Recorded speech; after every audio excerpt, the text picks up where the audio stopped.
네, 안녕하세요. 민홍섭. 이승훈 회계사입니다. 벌써 2023년이 되었습니다. 네, 벌써 2022년이 가고 나이를 한 살 더 먹게 됐네요. 네, 재무제표 수다 털기를 시청해주는 모든 분들에게도 매년 올 한 해 또 새해 복 많이 받으시고 신년에 건강하고 좋은 일만 가득히 하시길 바랍니다. 네, 새해 복 많이 받으십시오. 오늘은 저희가 좀 색다른 재무제표를 한번 준비해봤죠. 네, 이 회사님, 2022년도 스포츠 이벤트 하면 가장 기억에 남는 것이 뭐가 있을까요? 아무래도 얼마 전에 끝난 카타르 월드컵이 아닐까 합니다. 그때 대표팀 경기도 너무 재밌었고 또 역대급 결승전이 있었죠. 그쵸. 이제 우리나라 경기력도 굉장히 좋았고 또 전체적으로 되게 이변이 많이 속출했었던 월드컵이었던 것 같습니다. 맞습니다. 뭐 메시나 호날두, 뭐 네이마르나 은바페 등 이제 별들의 전쟁으로 아마 이제 축구 좋아하시는 분들은 작년 11월, 12월 아주 잠 못 잃어가면서 축구 경기 즐기셨을 텐데요. 네, 맞습니다. 그래서 오늘은 저희가 월드컵과 축구와 관련된 재무제표를 이야기해 볼까 합니다. 먼저 이 월드컵을 주관하고 있는 피파는 도대체 어떻게 돈을 많이 벌길래 뭐 이런 상금들을 다 충족할 수 있는지를 한번 재무제표를 들여다봤습니다. 먼저 피파는 아시다시피 축구 행사를 주관하는 국제축구연맹의 약자로 스위스에 그 본부를 두고 있습니다. 피파의 홈페이지에 보시면 매년 애뉴얼 리포트라고 해서 우리나라의 사업 보고서와 같은 연간 보고서를 공시하고 있는데요. 여기에서 매년 피파 조직의 재무제표를 볼 수 있습니다. 2021년 이제 재작년이네요. 2021년 파이낸셜 리포트를 보면 먼저 수익은 주로 TV 중계권 수수료, 마케팅 관리 수수료, 라이센스 수수료, 티켓 판매 등으로 이루어져 있습니다. 특히 TV 중계권 주석을 보시면 지역별로 TV 중계권 수입이 더 구체적으로 나와 있는데요.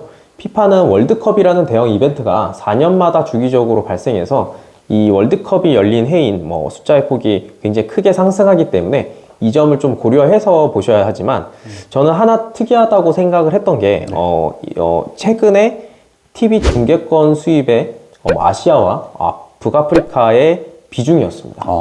아시아와 북아프리카를 합한 TV 중계권 수입의 비중이 전체 피파 TV 중계권 수입 중에서도 약 한 33%에서 한 40% 정도로 그 비중이 굉장히 높게 기록이 되더라고요. 그러니까 보통 흔히 우리가 축구 강국이다, 그리고 축구 경기가 굉장히 많이 열린다라고 생각하는 게 이제 보통 유럽 아니면 남미의 국가들인데 아시아나 아프리카에서 발생하는 TV 중계권 수입료가 피파한테는 더 크게 지금 작용하고 있다. 네, 바로 그 점입니다. 예. 아시아 비중이 높다는 걸 보면서 최근 피파에서 이제 다음 월드컵 참가국 수를 48개로 늘리고 네. 그 중에서는 이제 아시아 참가국 수를 또 특히 대폭 늘린다는 전망이 있는데요. 피파의 주 수입원 중에 하나가 아시아 시장이 차지하는 비중이 그만큼 크기 때문이지 않을까라는 것을 또 이제 이 매출액을 보면서 생각이 들었습니다. 중국이나 인도 같은 나라가 만약에 이제 월드컵 본선에 진출했다 하면은 이제 피파 입장에서는 사실 행복한 미소를, 행복한 비명을 지르겠네요. 보니까 인구수 합쳐도 둘이 28억 명이니까. 또 이제 피파는 이런 중계권 이외에도 마케팅이나 라이센스 판매, 티켓 판매 등의 다양한 수입원을 가지고 있는데요. 마케팅의 경우에는 피파와 기업들과의 전략적 제휴를 통해 벌어들이는 수입을 의미하고, 라이센스 판매는 피파의 로고나 브랜드를 통해서 벌어들이는 수입을 의미하는 것으로 보이는데요. 라이센스 판매로는 대표적으로 피파 온라인이라는 그 축구 게임이 유명한데요. 이 피파 온라인 게임은 명명 권리 계약을 통해서 피파가 연간 EA로부터 1,785억 원 정도의 수익을 올렸다는 기사를 또 볼 수 있습니다. 그러면 이제 말씀해주신 피파의 TV 중계권료, 또 마케팅 수수료, 이런 이제 라이센스 수수료, 이런 것들 다 합쳐서 보통 피파가 1년에 벌어들이는 수익 매출액이 어느 정도 되나요? 네. 월드컵이 없던 2021년에는 7억 6천만 달러, 우리 돈으로 한 9,600억 수준인데요. 피파가 이제 발표한 자료에 따르면 이제 2019년부터 2022년까지 예상하는 수익은 약 64억 달러, 약 하나로 한 8조 원 가까운 돈인데요. 실제 2022년 카타르 월드컵이 생각보다 더 큰 흥행을 가져왔기 때문에 이 수익이 정산이 돼서 22년도 재무제표가 최종적으로 공시가 된다면 보다 정확한 숫자가 나올 것으로 보입니다. 그러면 피파라는 협회가 이 정도인데 실제 스포츠 구단의 재무제표는 또 어떨까라는 궁금증이 있었죠. 그래서 저희가 유럽 구단 하나를 알아봤습니다. 네, 이제 어떤 구단을 할까? 뭐 제가 좋아하는 구단을 할까? 또 아니면 우리 승훈 회사님 좋아하는 구단을 할까 하다가 우리 대표팀의 주장이죠. 예, 손흥민 선수가 속해 있는 이제 토트넘 핫스퍼. 요즘 최근에 또 국내 팬들도 많이 급증하고 있고 해서 이 토트넘 핫스퍼의 공시된 재무제표를 저희가 한번 간략하게 얘기를 좀 나눠볼까 합니다. 이 먼저 이제 토트넘 핫스퍼 같은 경우는 잉글랜드 프리미어 리그에 속한 구단이죠. 그리고 이 구단 같은 경우는 6월 말 결산 법인입니다. 그러니까 보통 1년 동안의 영업 실적을 이제 6월 말 기준으로 해가지고 결산을 하고 보통 이제 10월경에 이 외부 감사를 받고 이 구단은 매년 홈페이지에다가 애뉴얼 리포트라고 해서 우리나라로 따지면 이제 약간 사업 보고서 같은 건데 여기에 이제 감사받은 재무제표도 함께 공시를 하고 있습니다.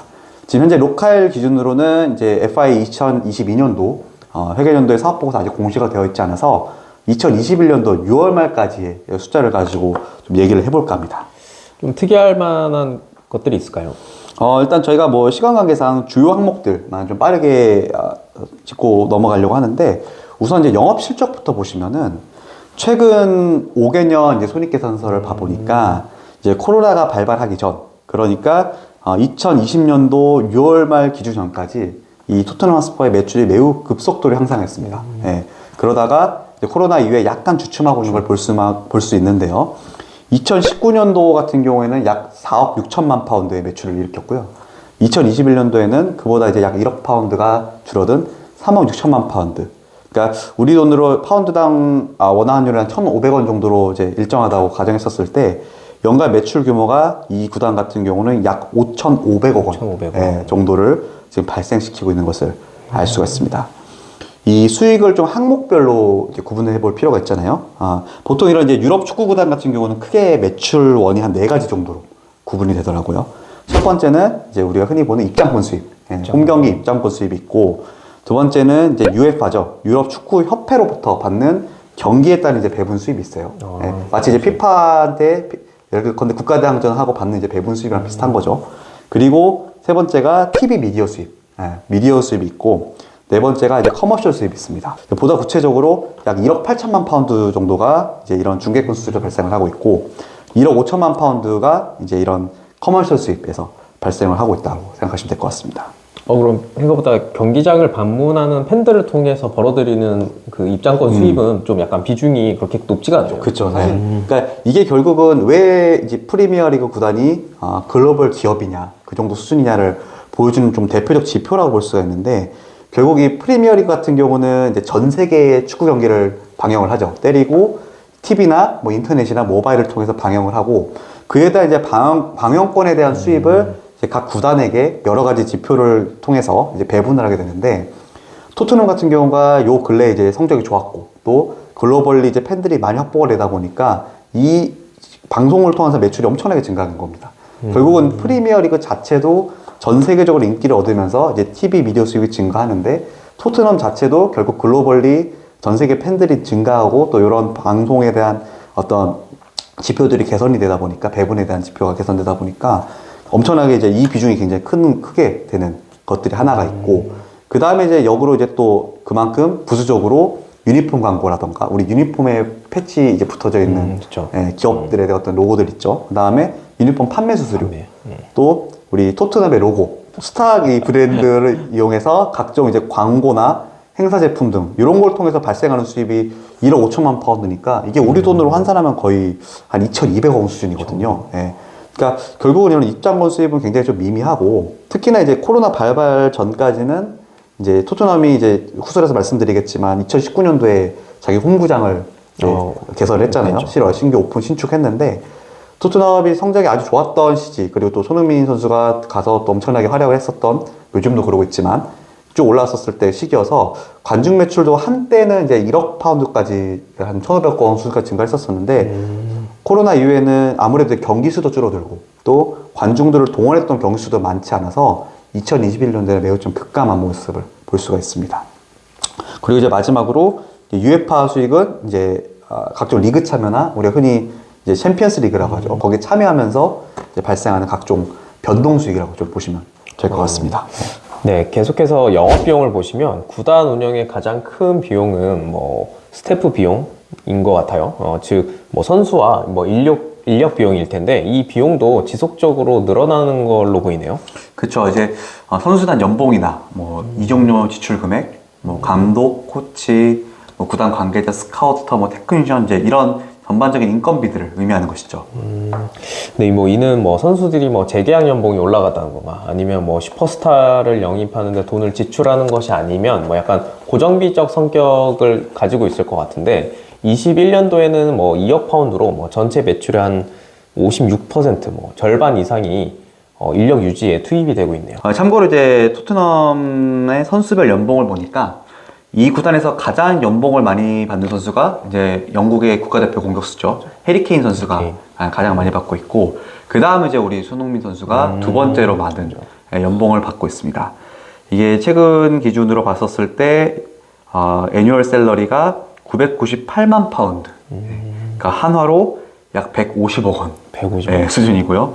주급으로 일주일에 2억 9천만 원씩 버시고 계십니다. 네. 형님이네요. 여기에 뭐 각종 광고 수익이나 뭐 각종 대회비 같은 거를 더하면 손흥민 선수 뭐 수익도 되게 어마어마할 거라고 생각이 듭니다. 예. 거의 괜히 형님이 아니에요. 네. 그렇다. 또 다른 뭐 주목할 부분이 또 있을까요? 이제 마진율을 좀 얘기 안 할 수가 없는데 토트넘 같은 경우는 2019년 전까지는 영업이익률이 좀 상당했거든요.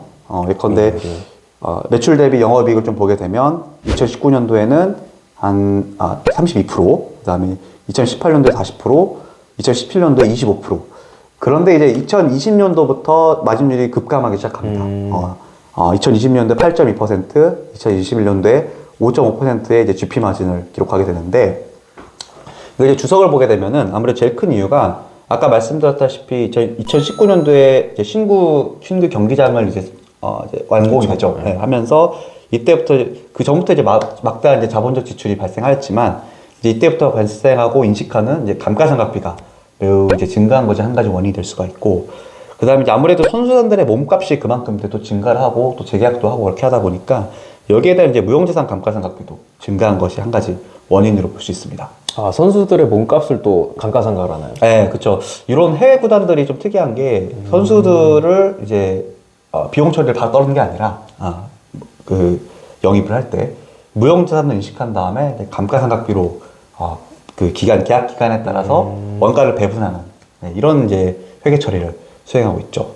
그래서 추가적으로 재무상태표 얘기를 좀 안 할 수가 없는데 이 구단의 재무상태표를 보시면 자산이 약 17억 4천만 파운드 정도 되거든요. 그리고 부채가 14억 8천만 파운드. 그래서 순자산이 약 2억 5천만 파운드 정도 됩니다. 그 중에서 이제 보시면 아시겠지만 프로퍼티, 플랜트, 이퀴먼트라고 해서 이제 흔히 이제 PPE 계정. 우리나라로 따지면 유형자산이죠.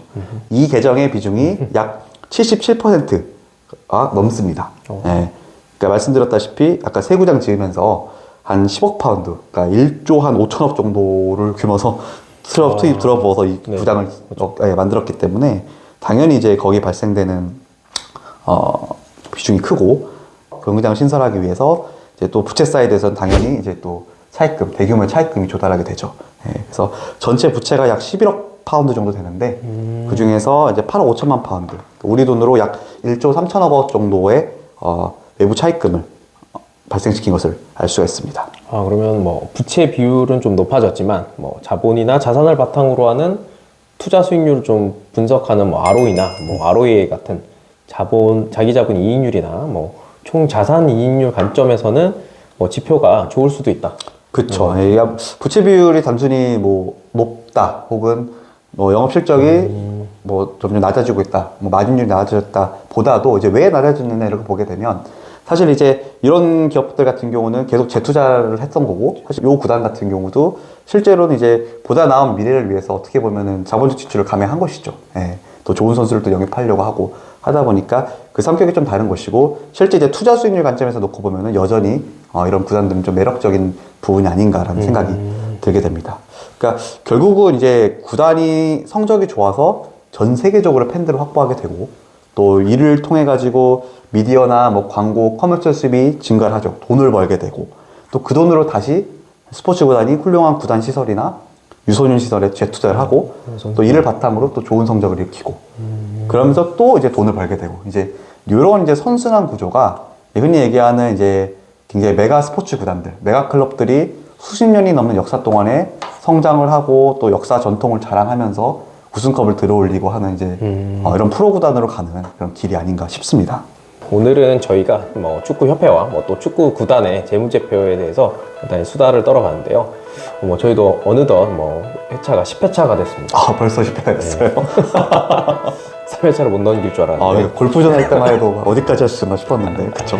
네, 뭐 저희가 계속해서 뭐 저희가 재밌는 주제로 뭐 준비를 해 오도록 하겠습니다. 네, 알겠습니다. 오늘 저희가 준비한 건 여기까지고요. 네, 여러분 다시 한번 새해 복 많이 받으시고 신년에는 좋은 일만 가득하시길 바라겠습니다. 예, 네, 지금까지 이승훈 민호수팩이었습니다.